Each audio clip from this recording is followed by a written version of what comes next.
talk about grading on a curve. Apparently, now the good-looking kids, not the geeks, get the better grades. At least that says a new study. Mother and Concerned Women for America CEO Patty Young Nance says kids have enough to worry about. Dr. Cheryl Arrett's here to delve into the psychology. All right, Doc, begin with you. What are we to make of this? I was surprised because normally, back in my day, the smartest kids in the class were not exactly the most beautiful, but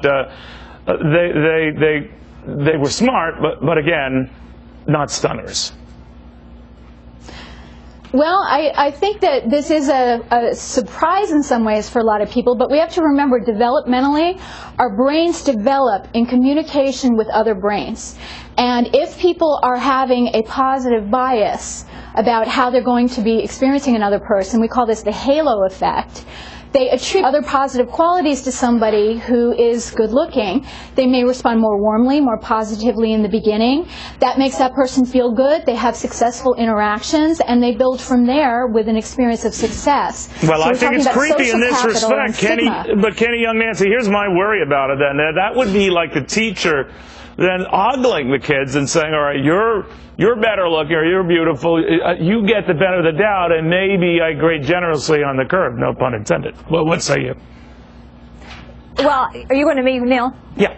Okay, so, I think there's a different explanation. Certainly, teachers are human, and they're drawn to pretty just like all of us are. But I think the better explanation is that the kids that are good looking, the ones whose parents shelled out a lot of money for their braces, who has a teenage son like I do and says, go wash your hair, your pants are too short, the moms that are involved are also the ones that are saying, did you do your homework?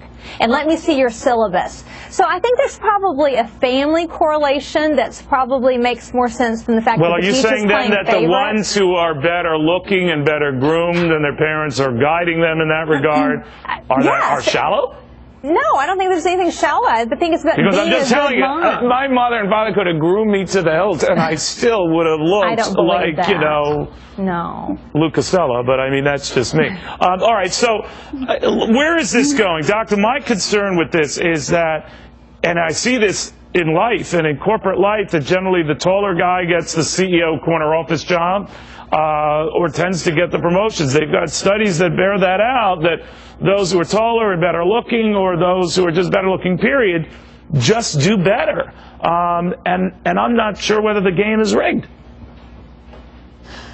Well, a lot of this is unconscious. Even infants, if they look at faces that are attractive, that are more symmetrical, they tend to prefer them even from birth. Is it fair? Absolutely not. Should we look at that as the most important thing?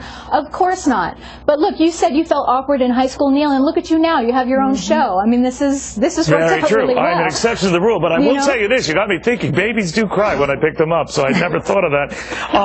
But Penny Young, here's what I'm wondering, and we're showing this, some of this Victoria's Secret footage. As if any of these were ever working either as teachers or in my class. I didn't see them. And there were straight A students too. Exactly. Does this... It's not a shock to me, but I guess it's a sense of reality that if you are not a perfect-looking person, you do have a tougher road. But do things even out later in life, or no? I think they do, but teachers have a responsibility to look for that kid that has low self-esteem that's sitting in the back of the class to try to make sure they're affirmed.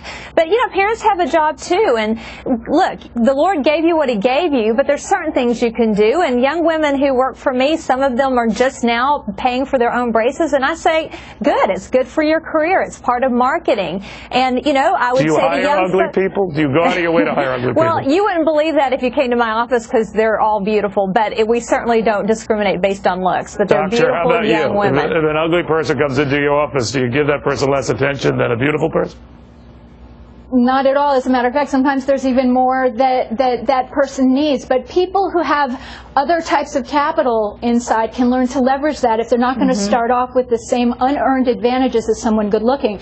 But there's one other point. There is diminishing return. If someone is too good looking, they get envied and attacked and torn down, and this doesn't help them out. That's true. Don't I know it? And a lecherous boss. I mean, you can't play on your looks. You've got to have the brains and the experience to go with it, and character. Character Absolutely. counts. All right, ladies, thank you both. Thank you. Just